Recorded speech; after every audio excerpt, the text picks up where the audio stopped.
Wo steht das Subjekt? In den meisten Sprachen ist die Reihenfolge im Satz ganz einfach. Subjekt, Verb, Objekt.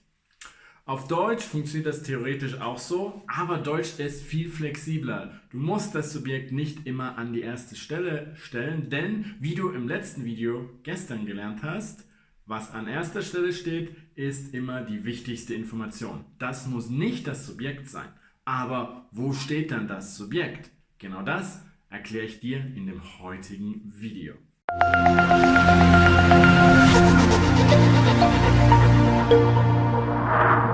Hallo, mein Name ist Jan und ich bin dein Lehrer hier auf Easy Deutsch. Auf meinem Kanal erkläre ich dir die deutsche Grammatik immer einfach, kompakt und für jeden verständlich. Heute zeige ich dir, wo das Subjekt steht.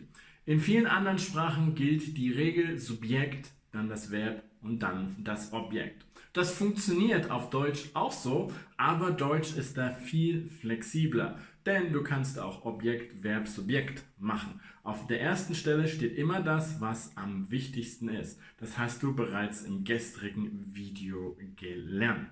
Und das Subjekt musst du dir so vorstellen. Als erstes ist immer das Verb. Das Verb bestimmt immer, wo es sein will und macht dort keine Kompromisse. Stell dir also einfach vor, das Verb ist der Boss im Satz. Das Verb möchte immer auf Position 2 stehen, beziehungsweise in einem Nebensatz ist es gemütlich ganz am Ende.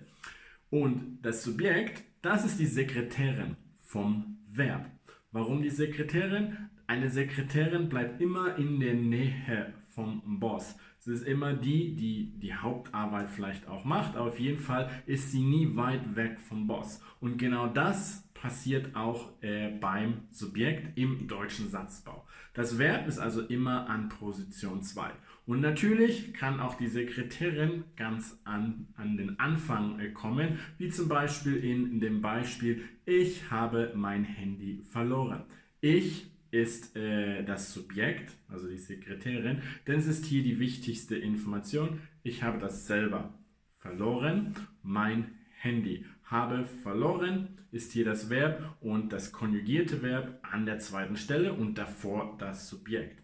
Aber du kannst zum Beispiel auch in der Frage, wo ist mein Handy?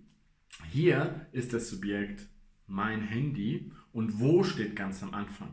Das Subjekt ist also nicht mehr ganz am Anfang, aber ganz einfach aus dem Grund, hier ist die Frage natürlich die wichtigste Information. Denn dass mein Handy weg ist, das wissen wir ja schon. Aber wir fragen jetzt, wo ist es? Und dementsprechend ist das Fragewort das Wichtigste. Aber das Subjekt möchte wieder ganz nah am Verb bleiben. Nämlich, wenn es nicht davor stehen kann, dann geht es eben dahinter, weil schon etwas anderes auf der ersten Stelle steht. Und du kannst neben einem Fragewort natürlich auch alles andere auf die erste Stelle setzen, wie zum Beispiel da drüben auf dem Bett, da liegt es doch. Auf dem Bett liegt dein Handy, liegt es.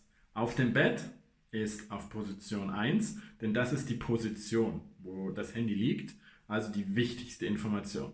Der Boss, das Verb, steht weiter an Position 2, liegt und dann dein Handy ist hier das Subjekt, steht wieder hinter dem Verb, also so nah dran am Verb wie irgendwie möglich.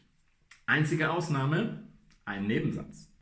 Du weißt schon, in einem Nebensatz, da geht der Boss, also das Verb, ganz ans Ende. Stell dir also einfach vor, im Nebensatz, da hat der Boss Feierabend und der hängt ganz am Ende irgendwo auf dem Sofa rum und macht nicht mehr viel, aber die Sekretärin arbeitet noch und steht ganz am Anfang und muss alle Anfragen bearbeiten, denn da in einem Nebensatz steht das Subjekt meistens direkt am Anfang nach der Konjunktion, die den Nebensatz einleitet. Also wie zum Beispiel, weil ich das Handy verloren habe.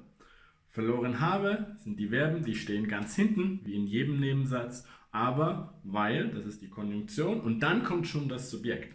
Also die Sekretärin arbeitet weiter und steht deswegen ganz vorn, auch wenn das Verb am Ende steht, aber wenn der Boss, also das Verb arbeitet, an Position 2 steht, dann steht das Subjekt immer davor oder dahinter.